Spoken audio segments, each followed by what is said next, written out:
What's up, everybody? My name is Demetri Kofinas, and you're listening to Hidden Forces, a podcast that inspires investors, entrepreneurs, and everyday citizens to challenge consensus narratives and learn how to think critically about the systems of power shaping our world. My guest in this episode of Hidden Forces is Kevin Muir, an independent trader who is best known for his public writings of the Macro Tourist and from his podcast, The Market Huddle. Kevin and I spend the first hour of this conversation discussing the importance of fiscal policy and why government spending has been one of the biggest sources of outperformance for investors in the last 5 years. We discuss why this has been the case, why the effects of fiscal policy continue to be overlooked and discounted relative to monetary policy, and what this means going forward if we take the Trump administration at its word about wanting to reduce the deficit and scale back on fiscal spending. In the second hour, Kevin and I dig even deeper into the fiscal spending implications for U.S. equity and bond markets, concerns about rotation risk into global equities, the investment opportunities in Europe and Asia, downside risks to the U.S. dollar, the China gold put, and much more. If you want access to that part of the conversation and you're not already subscribed to Hidden Forces, you can join our premium feed and listen to the second hour of today's episode by going to hiddenforces.io/subscribe. All of our content tiers give you access to our premium feed, which you can listen to on your mobile device using your favorite podcast app, just like you're listening to this episode right now. If you want to join in on the conversation and become a member of the Hidden Forces Genius community, which includes Q&A calls with guests, access to special research and analysis, in-person events, and dinners, you can also do that on our subscriber page. And if you still have questions, feel free to send an email to info@hiddenforces.io, and I or someone from our team will get right back to you. Lastly, because this conversation deals with investing, nothing we say on this podcast can or should be viewed as financial advice. All opinions expressed by me and my guests are solely our own opinions and should not be relied upon as the basis for financial decisions. And with that, please enjoy this thoughtful and extraordinarily valuable conversation with my guest, Kevin Muir. Kevin Muir, welcome to Hidden Forces. Great to be with you today, Demetri. So what's the weather up there in Toronto like today? It actually snowed this morning. Really? I thought we were done with it. We had gotten some nice weather. It actually gone up to 17 degrees, which I guess in your Fahrenheit, what is that? Maybe 60, 65. And it was looking like that winter was over. And then this morning I woke up to some snow. You know, this wasn't where I was intending to take the conversation. We're not going to take it there right now. And I don't mean asking you about the weather in Toronto, but it got me thinking about global warming, climate change, and how you don't really hear about this much anymore. And how you, in general, you just don't hear about things that we become obsessed about things as a society, and then we just kind of move on. And this has become the norm in the last 10 years, especially. I don't remember if it was like that before that. Maybe it probably always was.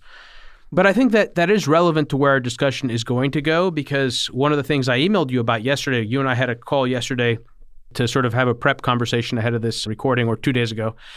And we're talking about the recent rotation into European defense stocks and the foreign exchange move between the dollar and the euro and the larger rotation out of U.S. equities. This is a theme that we've discussed not only with Russell Napier on the podcast, but also more recently with Mark Holowesko and with the guys out of Kennex, Charles and Jeff.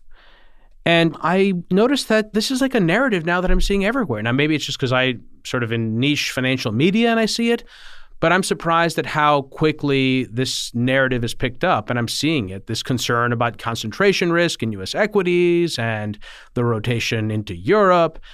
And while this was something that certainly I was hearing in tight circles for years now. I mean, we covered it also with Mike Green back in 2019. We first covered this, the rise of passive and the systematic flows and the effect that was having in terms of not just concentration risk, but also in driving valuations upwards. It seems like now we're beginning to see it in the media, and that always makes me a little nervous when I start hearing things that are getting mainstream. But anyway, we're going to talk about that, Kevin. Before we do, just introduce yourself to our audience. You have a very successful Substack. It's Macro Tourist. You also have a very successful podcast, and you're a successful trader in your own right. So, like, what is your whole story? Well, I grew up on the institutional equity desk at RBC Dominion Securities. I was lucky enough to be there in the 90s during the dot-com bubble. I was in a prop group and we traded our own book, and I was lucky to make a little bit of money. And then in 2000, or actually late 1999, my wife and I had a daughter, and she was born with a heart defect. And it was one of those kind of moments where you question what's important in life. And I realized that the bank that I had joined was no longer as much fun. And luckily, my daughter's problem was corrected at birth and everything was fine. But it was really a kind of seminal moment for me. And I decided that I wasn't having fun anymore at the bank and I was going to go off and do my own thing. So I went home. This was 2000. I kind of timed it really lucky in terms of left, right as the market was rolling over. I like to joke and say that I was like Michael Jordan, nailing that one shot and walking off the desk after that. Hopefully I don't have the same situation where I come back to the Wizards and play and blow the rest of my career. But I ended up going and deciding that I was going to trade for myself for a little bit. And I thought to myself that, well, listen, if I trade for myself and it doesn't work, I can always go work for a hedge fund or something like that. So I just, started trading, and another guy from RBC joined me, and I kept saying to myself, sometime I'll have to get a real job. And 1 year turned into 2, which turned into 5, which turned into 25 years later, and I'm still doing it. First of all, I'm very happy. I did not know about your daughter. I'm very happy to hear that things worked out for you. It's amazing how life works too, right? Yeah. This event that turned out to be a scare was so important in getting you to shift your career, which also turned out to be a net positive for you in many ways. Well, I'm not sure about that. I was probably would have made more money if I stayed at the bank, but it's ended up being that I had a much better life in terms of my work-life balance leaving the bank. What are the most important considerations for someone looking to make a move like that, in your opinion? Well, so I kind of touched upon it there. I didn't maximize revenue. I didn't do this decision to maximize revenue. If I had wanted to maximize revenue, I would have stayed at the bank. I probably would have been some, prop trader there that most people would never heard of. And I would have just quietly been doing well for myself. But I ultimately had decided that that's not what I wanted. And I had to kind of find my own way. And one of the things I just want people to be aware of when they do it is that it's difficult going off on your own. It's tough in terms of not having a steady paycheck, of not having, the security that you had there. So you trade one for the other. So I don't have a boss, which is terrific, but I also don't have, like a big pension at the bank. I don't have the security of when things go bad that I have somewhere to fall back on. So it's just this decision about what's important in life. And ultimately, I hope I made the right decision. And I got to spend a lot of time with my kids and in terms of when they were younger. Like I see a lot of my friends that are stayed at the bank and stayed on the sell side. They always said, oh, you know what? I'll have time later. I'll retire and I'll spend time with my family then. The thing is, they're retiring now, like I'm 54 years old and I see some of my buddies retiring, but the kids are already out of the house. They've gone on with their lives. You don't get that time back. So I kind of look at it as I say to everyone, I didn't work as hard as everyone else did for that period from 35 to 55. So I'm actually ready to put my head down and do some stuff now. Also, that's scary to me, retiring at 55. That seems, honestly, unless you're like a gazillionaire, that seems not only like boring, but also, am I crazy to think that that's reckless? I don't listen. A lot of my because that's a lot of years that they made so much money. It doesn't matter. I suppose it's different too because you guys are in finance, so you guys literally your job is managing money, right? So I'm thinking about this from a different perspective. Right? I'm thinking about it where my core competency is not managing money. So to me, it's scary having to rely on some pre-portioned pool of capital to have to manage that for the next potentially 30 or more years. I think it's more scary about what they do with themselves. And you find lots of people go and they retire and they're actually less happy than they were. And they kind of struggle with trying to figure out what to do. There's only so much golf you can play. And a lot of them are like, I think you can see the studies, they're not as happy as they were when they're working. So I think making the transition to doing something that's a little bit of both or finding a passion that's even something nothing to do with what you were doing in terms of work, whether it's, you go out and you decide you're going to trek across the Alps or you're going to become a birder and, there's a million different things, but you need to find something to occupy your time. Yeah, I totally agree with that. And I think also besides the fact that you are no longer engaged in something exciting that preoccupies your time and maybe is fulfilling, because I don't play golf. I know some people do, but I don't know if that can sustain you. You also, importantly, lose the networks. You lose the networks of people who are interesting, with whom you have interesting conversations. And now you're basically just hanging out with people that are just kind of at the end of their lives, just kind of like dialing it in, going golfing. And that's just, a lot of those folks, those are boring conversations to have with a lot of people, and their skills deteriorate. You lose a lot of the knowledge, so you don't really have as much of an understanding of what's going on in the world. So look. So Demetri, can I actually just interrupt there? Because that's actually the impetus of writing my letter. So when I went off on my own, I'm just like me, another guy, and we had a computer programmer and a woman that was helping us with the tickets and stuff. So it's just the four of us. It was kind of lonely. Like I didn't get a chance. There was no community to chat with on the trading desk. There was nothing for me to kind of bounce ideas off and stuff like that. So I started writing this letter, and it was free for a while. And it was just kind of my journal that I put out there. And then ultimately I realized it was a great source of networking in terms of sharing ideas with people. Now, all of a sudden, people were reading me. I could phone them up and talk to them. They became my friends. Same with the podcast. I consider myself the luckiest guy in the world. And I don't know if you feel this way as well, but to be able to do this podcast and to talk to people that are so smart and pick their brain and learn and, make them my friends in terms of, sharing ideas. And I kind of laugh and say, I would do the podcast if nobody was listening. That's how much I enjoy it. And that's how important I think it is. That's how I used to feel. I used to feel that I would do the podcast if no one listens. I don't know if that's true anymore, but I definitely love what I do too. And I enjoy it very much. And when you were talking about like the pros and cons of being, in your case, being at a large bank versus being self-employed, or in my case, I think it's the choice is perhaps way more obvious, because it isn't as lucrative to be in a large media company, unless I guess you're like you're Andrew Ross Sorkin or something. Right. But I wouldn't trade it for the world. I love it much more. And I think it's also in some ways a more stable way to go, because now you have direct relationship with your audience. And if you've got a good model and you build for the long term, and your goal is not clicks, your goal is to build a reputation as a trusted source and to develop a relationship with your audience over time, what you have is a very stable source of revenue. And that also is freeing, and it makes the content better, because you're not constantly worried about, I just need to hit the numbers this month. I got to get the numbers up. Completely agree. So tell me a little bit now, when and how did you first begin to speak publicly to an audience that you were cultivating? So I started writing this journal, and then some buddies would ask me, what do you think about the market? And I would say, oh, here, you know what? I'll send you what I wrote to myself. And, a lot of traders will talk about the importance of journaling and the importance of writing down what you think. It makes you really zero in on your thoughts. Also. Yeah, right. So I started writing this, and then people started asking for it. And I said, oh, you know what? I'll just throw it up on the internet. It'll be easy that way. And the next thing, I would go downtown Toronto, and I would talk to some guy, and they'd be like, oh, I'm reading your stuff. And I was like kind of shocked. When was this? When did you start doing this? Like, I don't know, 2013, 15, somewhere around there. Like, you had an independent, what did you want, WordPress blog? Yeah, it was just a WordPress blog that I threw up there. And so I started doing it. And then I realized, as I said, this light bulb clicked, that it was going to be something that would help me create people that I can talk to, that I can share ideas with. And then all of a sudden, the real important part is, you mentioned that you lose your contacts.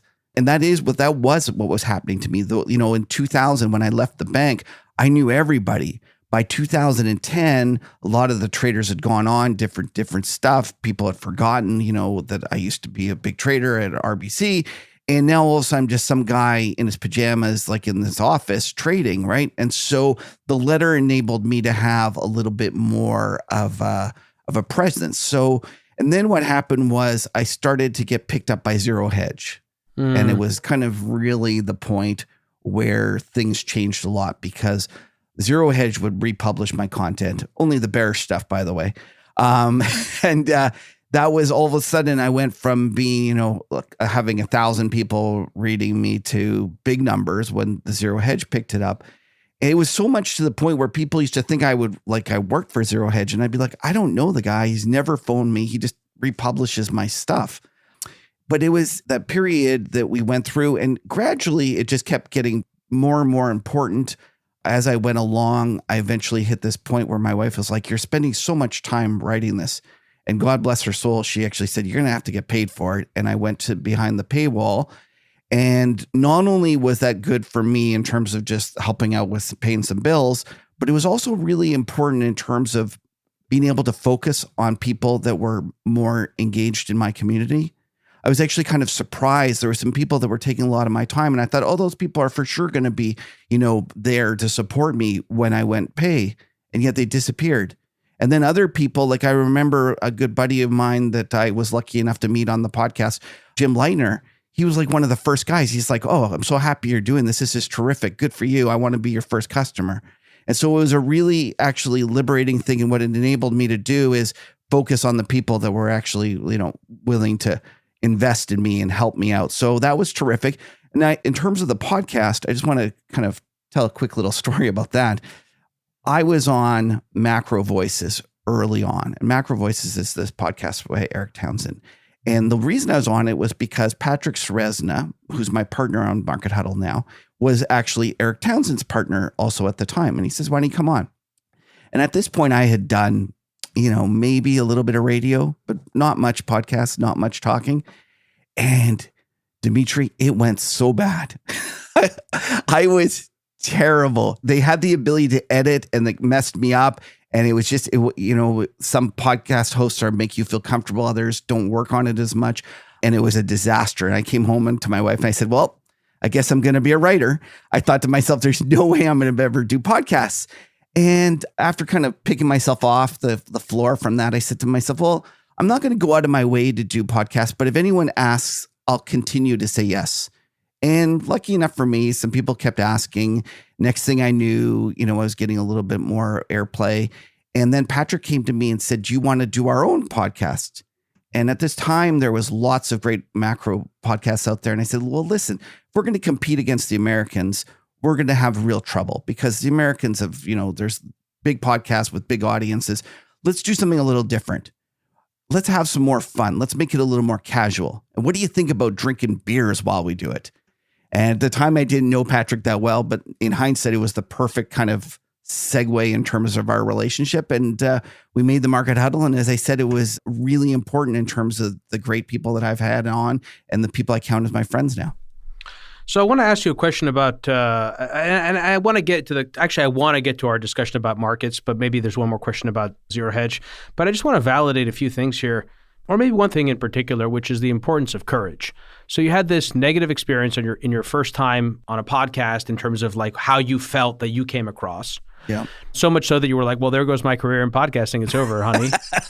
But you had the courage to say yes again. And that's just something that's very important. I know this podcast isn't about that, but I think courage, I was having this conversation a few days ago with my wife, and I just think that courage is perhaps the most underrated quality for success. We talk about perseverance, we talk about intelligence, we talk about a go-getting attitude, we talk about adaptability, which is very important.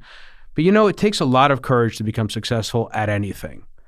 And learning to say yes is such an important skill that you have to learn when you're young, and so much so that if you get really good at it, there comes a point when you get older when you have to learn to not say yes so often. Then you're successful when you're at a point where you have to learn how to say no. Right. And that's an important lesson people learn. So there's one last question about zero hedge, and then we'll move on. I remember when zero hedge was like such an important outlet. Like if you wanted to get published, it was kind of like, I don't know if this is quite, it wasn't the Joe Rogan of the finance sort of, it might have been the Joe Rogan of the finance blogosphere, like independent, non-consensus financial media. If you wanted to go viral, if Zero Hedge posted your stuff between 2007 and 2011, 2012, 2013, I feel like the quality has gone downhill since, the early days when it was really excellent. But it was a very powerful source. So when did you begin your paid model on your Substack? 2019, or maybe it was, I think it was late 2019 or maybe early 2020 before the COVID. Got it. Okay. In fact, I think that's exactly around the time that I did as well. So, All right. If people want to learn more about your Substack, where do they go? Can they email you? How do they do that? Sure. They can go to themacrotourist.com or just send me an email, kevin@themacrotourist.com, and I'll be happy to send you off some samples. All right. So what do you write about at The Macro Tourist? I write about anything and everything. And that's the one thing that over the years, I've been lucky enough to make my living trading for myself. And people have always asked me, well, what do you specialize in? You were an index trader, an equity derivative index trader at the bank. You must do a lot of that. And I say, well, yeah, I do trade a lot of equity index, but I really trade anything. And over the years, one of the kind of my strengths, I feel, is the ability to go and to learn about different opportunities that are out there. And so an example might be that I can't remember when the oil went first down. In like 2015, we had a bear market in oil. And during that bear market, we had this situation where the futures curve got really steep, meaning that if you wanted to go out and buy futures contracts and the forward futures contracts, they were trading at huge premiums. So if you were going to go and get long oil, you had to, be more right than what was priced into the market. Then the problem with the stocks was that there was such a decline in the stocks that they were actually trading as call options, because what had happened was companies' total enterprise value had gone below the cost of the bonds. So what the bonds were trading at, energy bonds were trading 50, 60 cents on the dollar, and the stocks were trading like call options on this. So I thought to myself, well, I can go and try to be right on the futures, or I can go buy these overpriced equities. But the trouble is that the moment that the stock market gets better and oil goes back up, they're going to issue a ton of stock to fix their debt. Or I can actually go buy the debt, and I can buy this debt. And if I'm wrong, I'm going to be the next layer of equity. Like, they're going to refinance these into the next layer of equity, and I'll go through it. And if I'm right, these things that, that are trading 50 cents on the dollar are going to be par again, and I'm going to make a lot more that way. So that year I traded tons of energy, corporates. And it was just, that was the sort of thing I would do. Then another year I'll go and say, I think that the yen is really overvalued or undervalued, and I'll go trade that. Or that I'll go pick something like gold and start trading gold options. The reality is that the nice part about trading for myself is that I don't have anyone telling me, no, you can't trade that. One of the other reasons I left the bank was that I was sitting there and I was trading on a prop book, and in the old days, before the bank had kind of seeped into the dealer, because the dealer was originally this partnership that had existed for many hundreds, many tens of decades and maybe even 100 years. And up until that point, then the bank bought it. And then what happened was, when I came up with a good idea, I'd go put it on the sheets, and then I'd get inevitably someone telling me, oh no, you can't do that. You can't trade that. And that would drive me nuts. I'd be like, oh, I can't trade that. It's a good idea, but I can't trade it. And that is really one of the other main reasons that I left the bank. Was I just love trading so much. I love coming up with different ideas, and nothing kind of excites me more than figuring out something that the market is missing and finding an opportunity set and exploiting it. Yeah, that's wonderful. And that's what it takes also to be successful, right? You got to love what you do, because you go through difficult spells, dry spells. And if you hate it, then you don't need to be insane to keep doing it. So one of the things that I feel like, actually, I would say probably the theme that you've been writing about recently that seems to be the theme that you're most obsessed about is fiscal, the role of fiscal and people's underappreciation for fiscal. We've spent the last 20 years becoming, or longer really. I remember when we used to have the Greenspan briefcase indicator, we were obsessed with the Oracle back in the 90s with Greenspan, the maestro, and monetary policy. It was also an era of technocracy that we've, in some sense, I feel like we're coming out of this era of technocracy. And that era was so characterized by the omniscient Federal Reserve, its chairman. What is it, in your view, that people are missing about fiscal, the role of government spending, in other words? And how has that informed your trading and your investment style in recent years? I completely agree. And I wrote a piece recently saying that the fiscal is the best source of alpha out there. And I continue to believe that. I have a good friend that's a big hedge fund manager, and he always laughs and he says, phone up a Wall Street bank, ask to speak to their monetary policy analyst, and you'll get a wide variety of different guys. You'll get the Fed guy, you can get the plumbing guy, you can get all these monetary analysis kind of analysts. Ask to speak to the fiscal analysts, and it's like crickets. There's nobody doing it, or very few people doing it, or at least compared to monetary, it is woefully underappreciated. And the reason that it's woefully underappreciated is because from 1982, when Volcker, cracked the back of inflation, all the way to the COVID crisis, if we think about how we tried to affect the economy, it was solely through the use of monetary policy. There was nothing else. We never thought about fiscal because we didn't use fiscal. What happened was Volcker broke the back of inflation. He lowered rates. The economy gets going, speeds up. He raises rates. Then what happens is the economy eventually rolls over. He lowers rates again. And we go through this period for decades when monetary policy is the only game in town. Now, the trouble about using monetary policy as your sole mechanism for affecting the economy is, as the private sector puts more and more debt on their balance sheet, it takes lower and lower rates to stimulate the economy.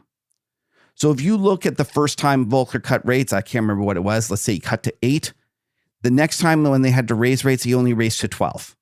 12, the economy rolls over because there's a slightly lot more debt in the system. Then all of a sudden he has to lower it again. This time 8 doesn't do it. He's got to lower it all the way to 6. Then the next time they raise is 10. And it's a series of lower highs and lower lows until eventually we hit the great financial crisis. We hit this point where it goes to 0. There's so much debt in the system on the private sector side. We go to 0. The Fed tries to cut rates. Doesn't work.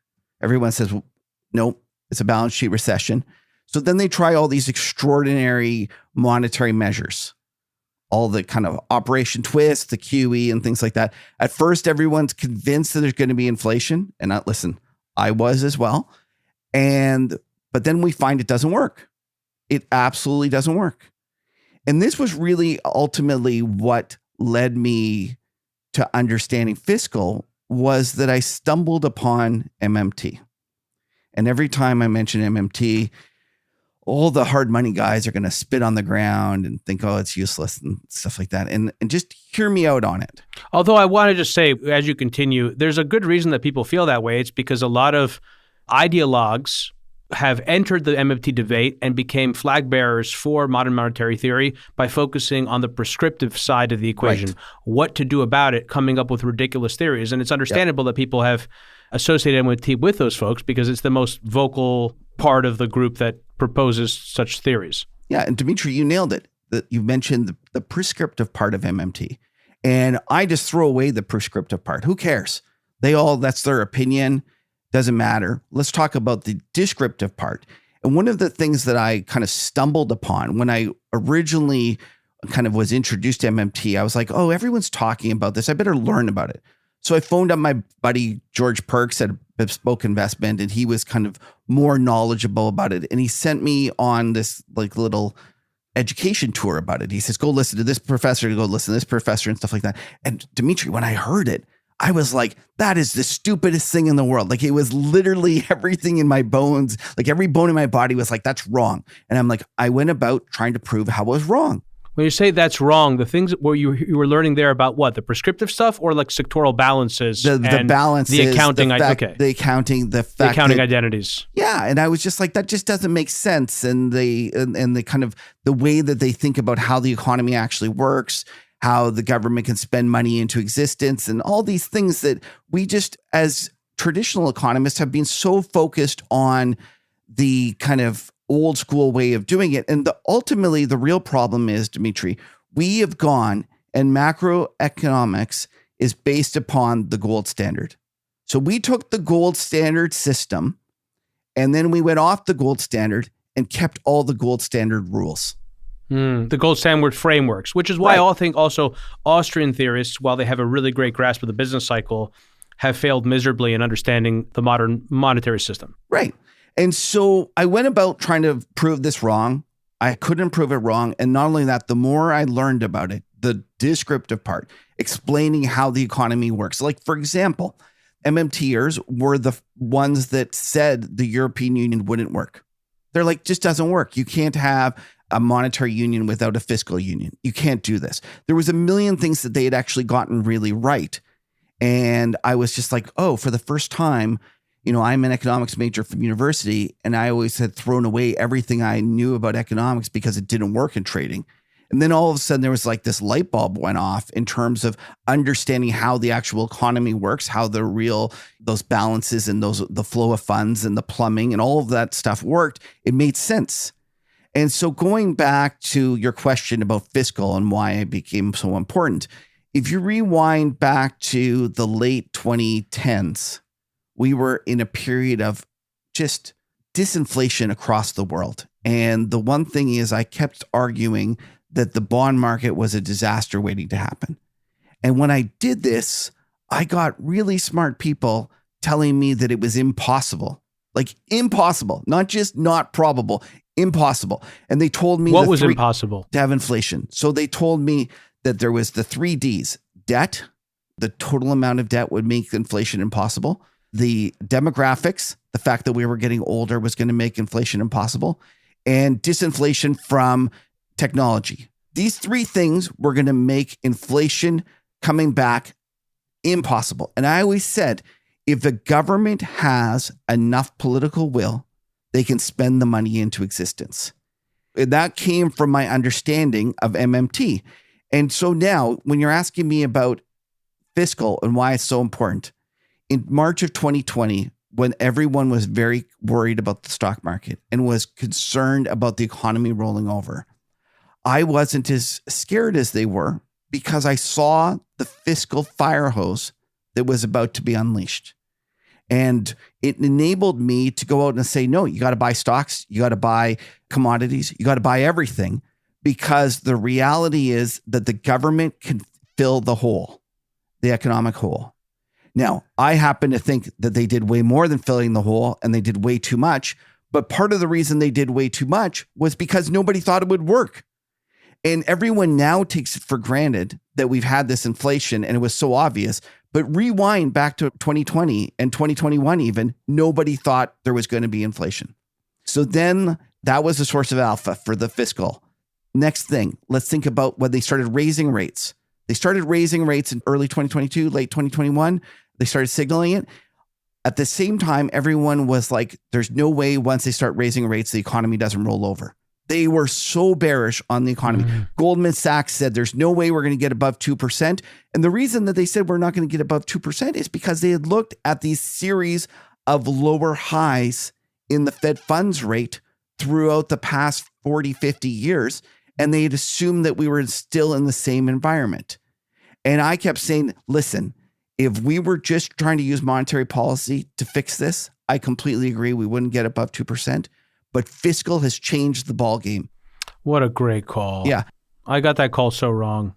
I look at them raising rates so quickly, and I got so nervous about that, the effect it would have on the business cycle. That was an even better call, in my opinion, than getting the COVID stimulus right. Because the COVID stimulus, you could argue, okay, yes, you might be operating with the monetary framework in your head and saying, we tried to stimulate in 2008, didn't work, same thing's going to happen again, you transfer that over to fiscal. But you could have also been looking at it and saying, okay, there's a huge fiscal impulse coming that's going to do. But in the case of negating those interest rate hikes, because you were looking at the power of fiscal, that was a phenomenal call. Oh, well, thank you, Demetri. Actually, I wrote in a Bloomberg op-ed, and I think at the time, the bond market had never had 2 down years in a row. And in 2021, it had its first down year. And then at the beginning of 2022, I wrote this piece that said basically, well, there's a good chance we're going to have another down year in the bond market because we're going to be surprised at how strong the economy is. Well, you should have seen the emails I got. People were like telling me, you're fighting the bond market. You don't know anything. You'll be surprised. Lots of people have gone up against the bond market and they're always proven wrong. And the reality is the reason they were so confident to say those things is because we've had 40, 50 years of interest rates only going down. And they failed to appreciate that the world had changed with the advent of all this fiscal in 2020. And so that was a source of alpha, again, was understanding fiscal. Even 2023 and 2024, it was a little more subtle. But the reality was that at this point, people had accepted that fiscal had juiced the economy, but they were looking at all the stimulus checks running out and they're saying, oh, we've run out of money. Now, all of a sudden, the economy is going to roll over because the stimmy checks are spent. What they failed to realize on this case was that the IRA and the CHIPS Act, it was sitting in the system and it took a long time to get through. My buddy Vincent Delois from StoneX highlighted this report from the states, the actual United States, the individual states, that shows the spending over the period. And one of the things you need to realize is that the federal government went and did all this stimulus in 2022 in terms of the CHIPS Act, the IRA, and they went out and sent the money to the states. But at that point, it still hadn't been spent. It hadn't been felt in the actual economy. So if you look at 2024, we had a situation where the actual state spending was still increasing. So at that point, I kept saying, no, we're going to be surprised at how strong the economy is. We're going to continually surprise because there's all this money still sitting in the system waiting to be spent. And now finally, 2025, we get to this point and everyone is still focused on monetary policy. They're all of a sudden gone from being super bearish on the economy and the stock market to super bullish. And I'm sitting here looking at the state spending. The state spending is already scheduled to go from a 15% increase to a 0 in terms of nominal. In terms of real, it's actually a decline. And then we have Trump telling me that he's going to go and balance the budget. And I look at it all of a sudden and I say to myself, the reasons the economy has done so well over the past 4 years and has been so resilient is now all of a sudden turning from a positive to a negative. Yet everyone else is now bullish on the economy. And I'm like, you guys got it all backwards. You're, again, missing how important fiscal is. And one of the things that really just made me much more confident in my trade is that if you look at Steve Cohen, who is one of the greatest traders around, he very rarely makes any calls, but he went out and publicly said, no, the stock market's going to get into trouble. And he used the word austerity. He said that this cutting of the federal deficit is in essence going to be austerity. And what I love about Steve is, my guess is he's a right-wing kind of guy, but he's not going to let his politics get in the way of where the market is going. And too many people let their politics influence their trading. And I always say, like, trade the market you have, not the market you want. Don't let your views about what should be done get in the way of what will be done. And nobody epitomizes that more to me than Steve Cohen. So a couple of things to highlight there. One is I love the focus on detail and understanding the transmission mechanism, right? That takes work and understanding so that you could set yourself up to be in a position where you could look and say, there's still money coming down the pipe or the pike, whatever it is. I can never tell if it's the pike or the pipe. It's supposed to be pike, I think. But it's the pike, yeah. But you could also send money down a pipe. So first of all, let's kind of maybe try to identify and sketch out here the prevailing narrative that people had in their heads that a Trump administration would be bullish for assets. If you had to describe what you think the consensus narrative was around that, what was it? So it was two things. One was deregulation. And they're not wrong that that's bullish. And one of the things that we need to understand, and if I'm going to criticize MMT, even the descriptive part about MMT, is that it's so busy focusing on government spending money into existence. Like, there's two ways money can be created. One can be the government can spend it into existence. The other can be that the private sector creates it through bank lending. And gets to hold on to it through low taxes. Right. But this period from 1982 to 2020, we focused solely on the private sector credit creation. And that's how we tried to influence the economy. And that's why we focus so much on monetary policy. Then 2020 comes along and all of a sudden we get this situation where the government spends it into existence and people have forgotten or never understood in the first place that that actually can be stimulative as well. So now I kind of think about what we're faced in 2025 or late 2024 when Trump comes along. He comes and says, listen, the banks have been handcuffed. I'm going to unleash the banks. I'm going to, make business great again. It's going to create all sorts of jobs. And they're not incorrect in that if the banks started lending, that would be positive. That would be money being created on the private sector side. So that was part of the narrative. And I was actually very sympathetic to that part of the narrative. I said you should buy bank stocks. It ended up being something that ran for a little bit. That was part of the narrative. The other part, though, that I think that they were completely wrong on was this idea that if the government cuts spending, they can get rates down and that will be bullish for the economy. And their kind of model was the Clinton environment of the late 1990s. And during that time, he had a Treasury Secretary called Bob Rubin, who used to be at Goldman Sachs. I think he's Goldman Sachs, yeah. And he actually made something called Rubinomics. And he encouraged this Democrat to actually try balancing the budget and pull back on spending. And what he argued was that if he pulled back on spending, they could get rates down and then the economy could grow more, right? That was Rubinomics. And Scott Besson looks at this and remembers this Rubinomics well, and he's convinced that this will be the way to prosperity in America. And listen, I'm not going to judge whether over the long run it's going to work, but we're faced with trading it over the short run.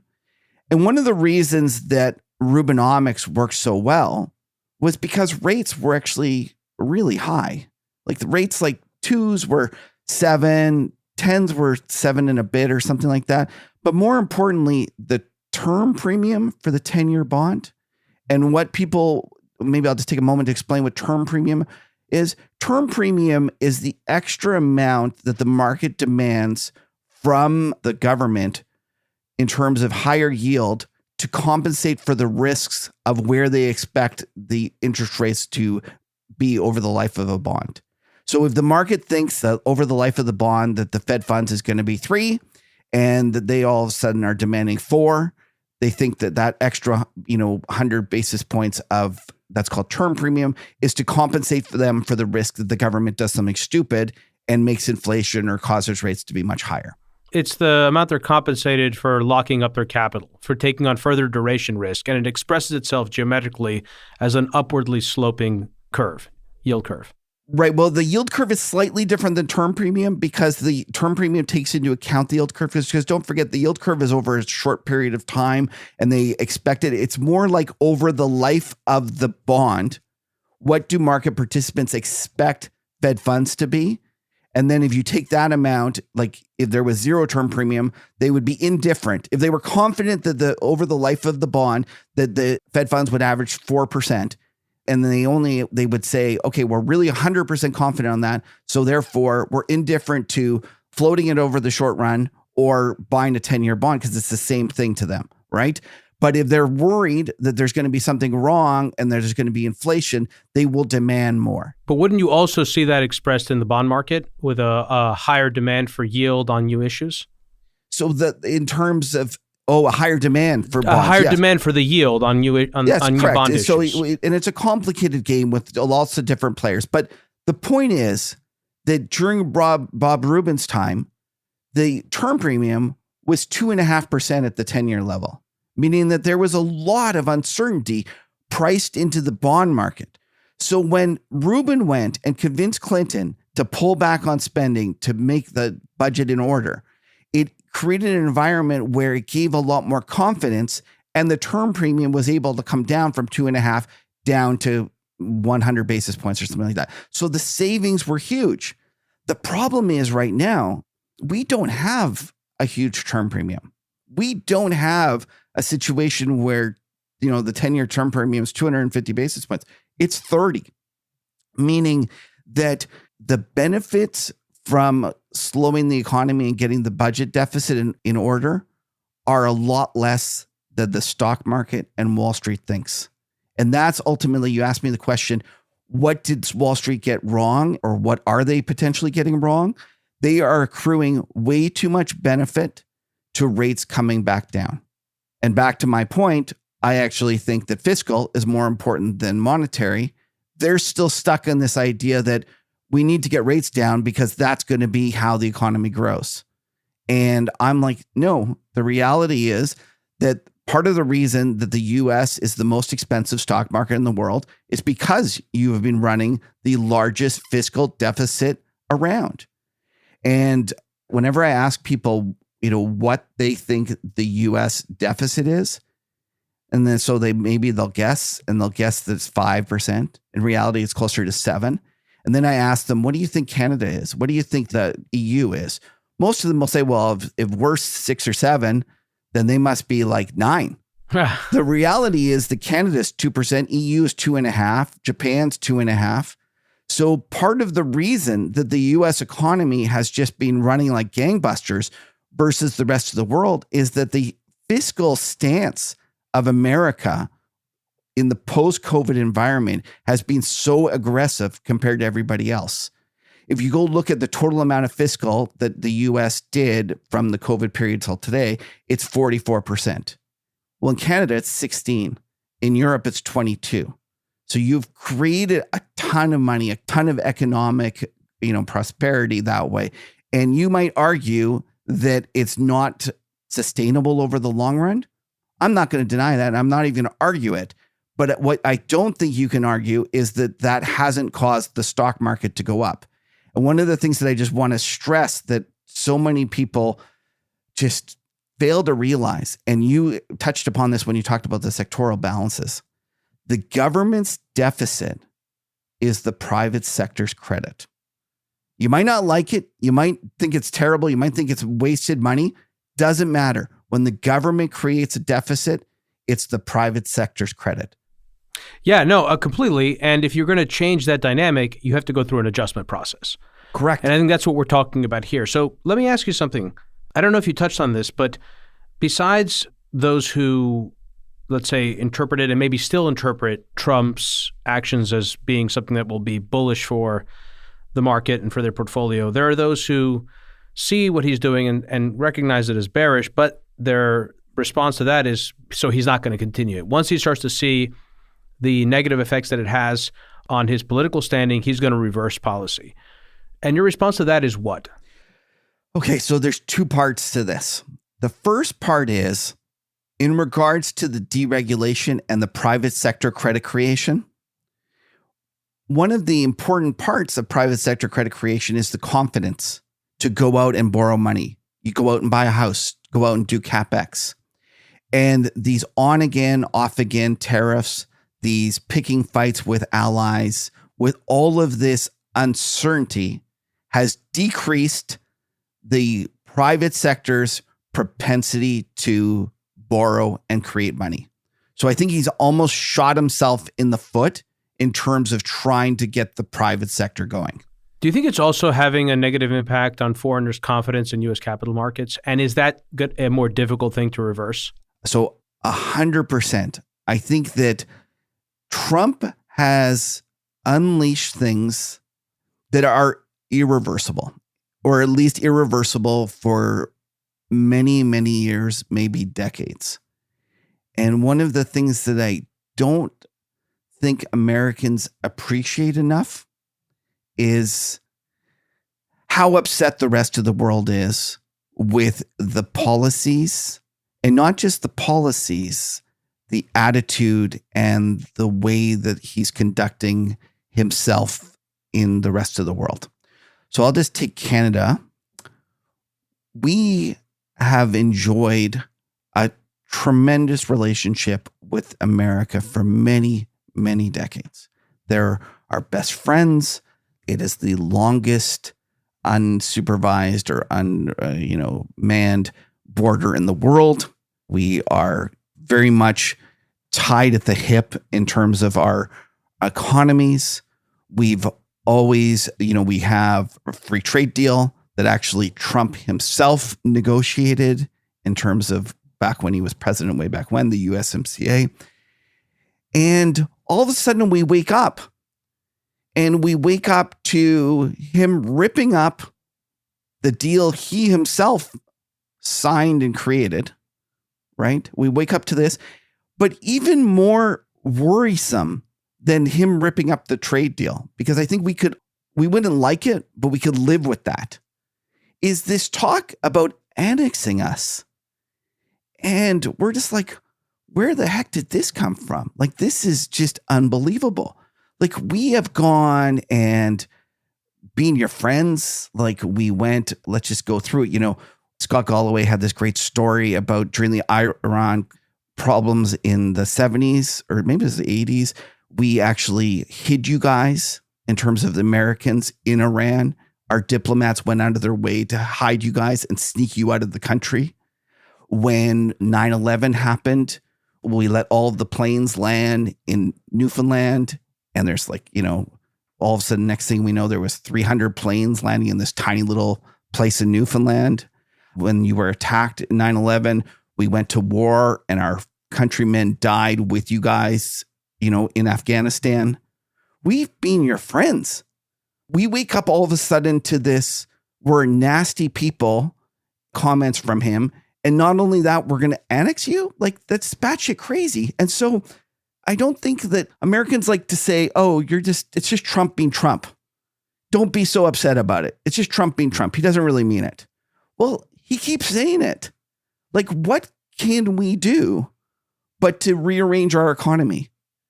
And not only that, how do we go about ever doing another deal with you guys?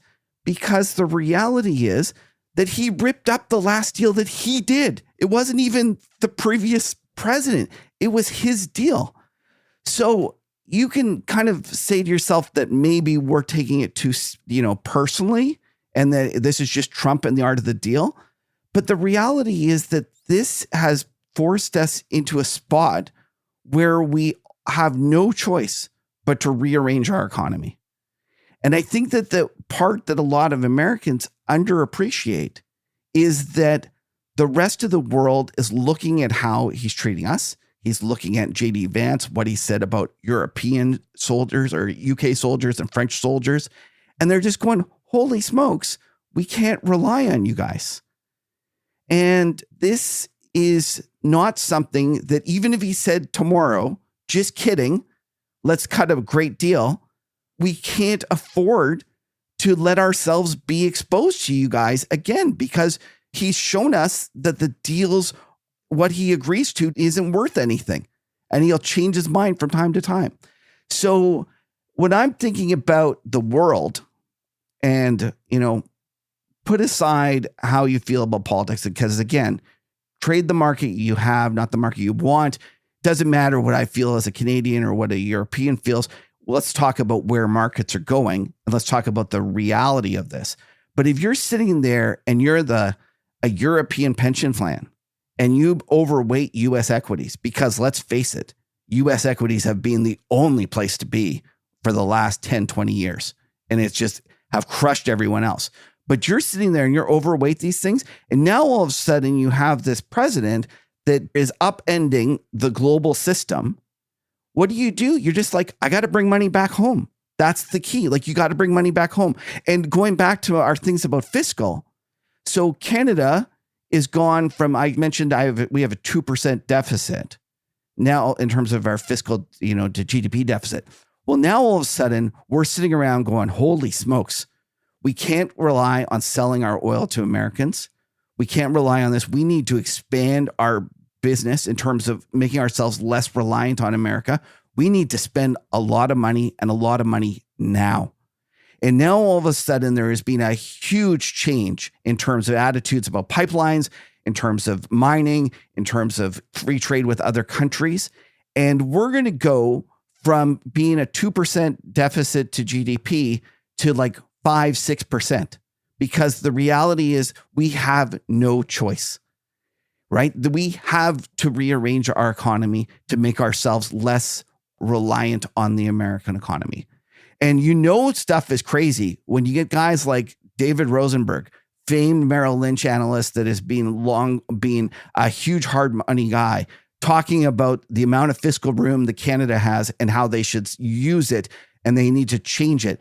I really think that people are underestimating the amount of spending that's going to happen in the rest of the world as this new order is created.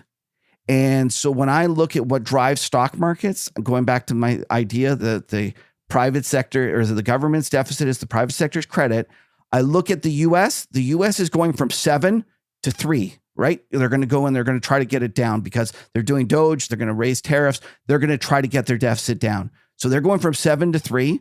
Canada is going from 2 to 6 to 7, maybe 10. Who knows? Europe is going from 2 to 5 to 10, whatever it takes in terms of them spending for the Ukraine. The reality is that it's very clear to me that the direction of change in the fiscal trajectories of the world has gone from one that has been benefiting the US to one that's going to be benefiting the rest of the world. And so to me, if there was one thing I would tell people to take away from this, it's like, over the longer term, fiscal spending in the rest of the world's going up, fiscal spending in the US is going down. trade accordingly.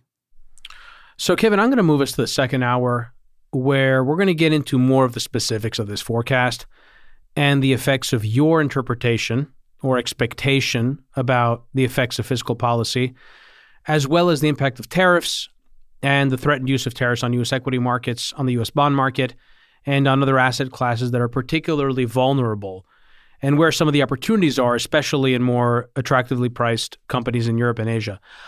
I also want to talk about the dollar, which had been doing very well up until the beginning of this year, and since then, and especially in the last month, has sold off substantially against a basket of global currencies. And I want to try and understand the drivers of this move. How much of it is being driven by concerns about a new Plaza Accord? How much of it reflects a deteriorating confidence, for example, in U.S. capital markets? And how much of it reflects larger concerns about dollar recycling and a secular reversal of trends in globalization, international security, and the free flow of capital that have been in place since the end of the Cold War? The translation for investors being, does this mark the beginning of a new multi-year downward trend in the dollar, or is it just noise driven by a temporary blip in defense spending by the Europeans or transitory concerns about Trump's tariff policies and some of the general communication coming out of the White House? And then what are the implications in either case for various asset classes, including gold, which we're also going to discuss in the second hour?